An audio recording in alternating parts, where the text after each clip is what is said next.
Hi, this is Jack Westerman for ESEA here in Paris, France for the Electronic Sports World Cup 2013. Jordan, do you want to jump in?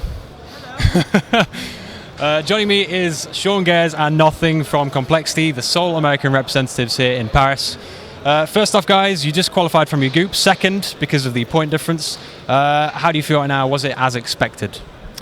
I honestly feel like we had that last map in the bag against the French team, Clan Mystic.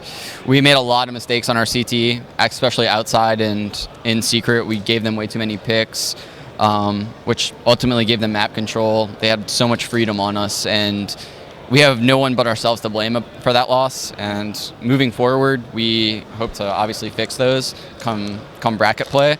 But it also really reminds me a lot of our Mouse Sports match from last year when we went up maybe 12-3 and they ended up tying us, and we needed NIP really bad to win their match in order to make it out of group play. So it's quite a familiar scenario for us right now. Right. Yeah. Well, no, I agree with what Sean was saying, and referencing even the both matches. I think we just came out a little cold, had to get warm a bit, haven't played for a couple of days, so. That was our personal excuse, but yeah, definitely going to focus on those basic things. Yeah, I mean, we haven't played since Sunday, so yeah. No excuses. So in that case, so your group, just looking through the rundown, you had Eternity first, then LGB, then Mystic. You say you haven't played in a few days. It's kind of felt like your group got harder as you progressed. Was the Eternity game a good warm-up for you? It really was. We were very thankful that we had that as our opening match. We obviously...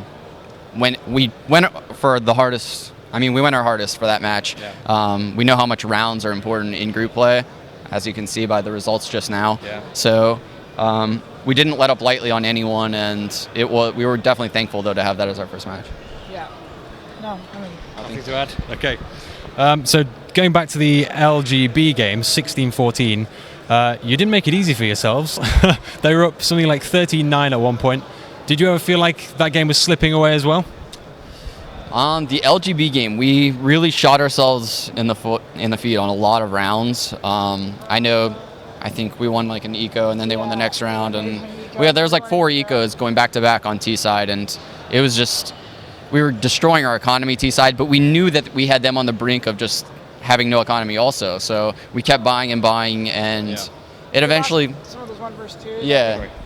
I think it was, how many 1 versus 2s? 3? I think we lost 3 1-on-2s that were, I blame myself for 2 of them just for being a little antsy and thinking I knew what was happening. I didn't. So just those little things of controlling the emotions and seeing the situation as it is and not getting caught up in the action, So that's something we're going to try to stay a little bit more focused on tomorrow, clutch out those rounds. And because I feel we probably could have won that game 16-9, if we would have closed some of those out. So, yeah. Speaking of keeping focus, it felt like they went on a bit of a run, LGB, and they got to 13-9 and won like 5 rounds in a row, and then you broke their momentum and brought it back. But there was no screaming, there was no cheering. You kept remarkably composed, as opposed to most teams who would have been loving that. Was that a conscious kind of composure that you worked on?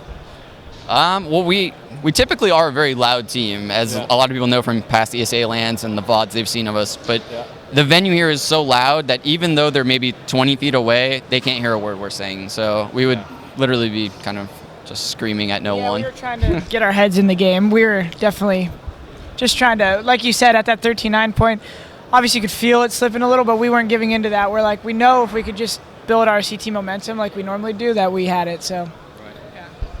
Okay, and just going back to the fact that you didn't have much chance to play before you actually kicked off. You didn't have the smoothest warm-up this afternoon either. Hiko lost his wallet. You had microphone issues. You were delayed 45 minutes. Did that kind of fluster? That seems to be par for the course in gaming events. So we can't let it get into our heads too much, but it definitely is not fun when the schedule is not flowing. But yeah. No, these events are generally pretty delayed, but. Did you let it, are you accustomed to it in that case, or did it fluster you at all before you started playing?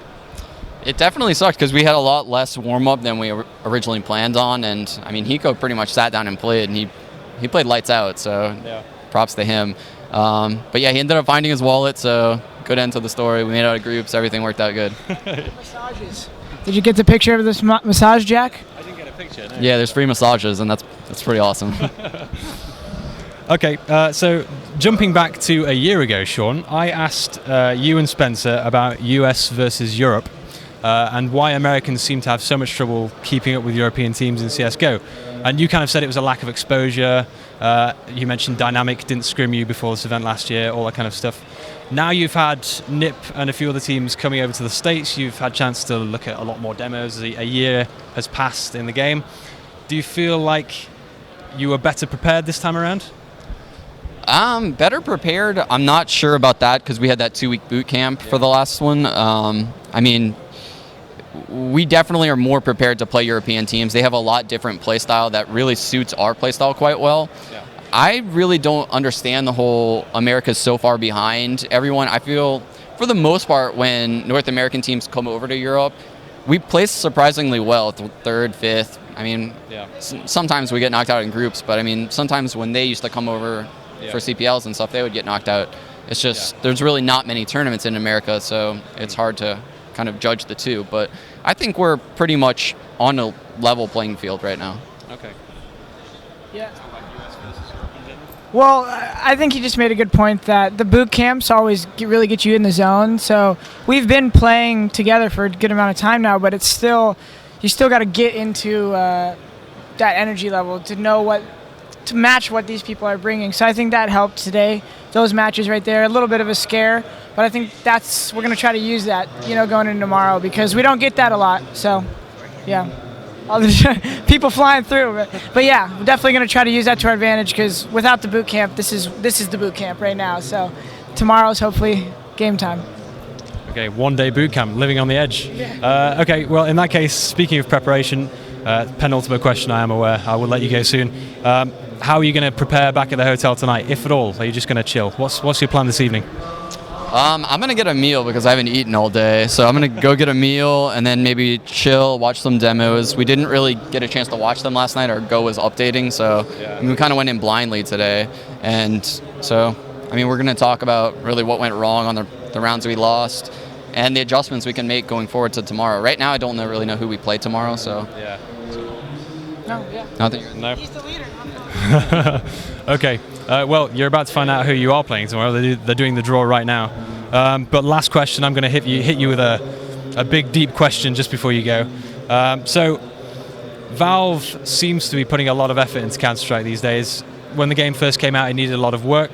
Now they're actively listening, it seems. There's the $250,000 DreamHack tournament coming up.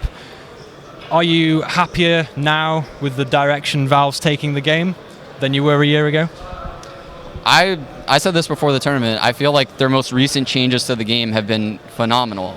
Certainly there's a few bugs and things like that with the game itself, but the fact that they're putting money back into the game for tournaments and that the skins have really taken off. I don't think anyone really saw how much the skins would take off. So that helps. And then also all these changes to help it be more spectator friendly. I feel like that's a huge problem that Counter-Strike had always had throughout the years, is that it was so bland for a spectator. No one really had any idea what was going on. I don't play Dota 2, but I could turn on a Dota 2 stream and kind of get hyped up about it. And I feel like the changes that Valve has made recently will help the casual gamers watch and be able to enjoy. Okay. Jordan, how do you feel about Global Offensive these days? Are you warming to it? Yeah, definitely. I know people always just think I hate it because I have 1 or 2 YouTube clips ranting against it, but Valve seems to be working. They seem to have taken the nudge from the community early on, and they seem to be putting an effort, and they do get feedback from the community. They do ask for feedback. I think it's just about they can't please everybody, so they're trying to slowly add things, and I hope by the end of the year we see a little bit more maybe balance with some of the grenades, but everything else in general is already looking a lot better, and it's made for a good competition. I think there's great matches. So, yeah. Okay. Last but not least then, guys, any shout-outs? Absolutely. So shout-outs to Sound Blaster, Creative, Twitch, Newegg, Scuff Gaming, Elite Gaming, Origin, and G8 Brand. And compLexity Gaming for sending us, obviously. I mean, Mike here, our manager, has been phenomenal. We left some stuff at the hotel, and I mean, we're leaving stuff everywhere in Paris. It's unreal. Right. So. Yeah, you run a very organized ship. Okay, well, again, guys, congratulations on qualifying. Thank you very much for the interview. Best of luck tomorrow. And for all of you at ESEA, ESEAnews.com, stay tuned for full coverage throughout the rest of the weekend. Thank you very much.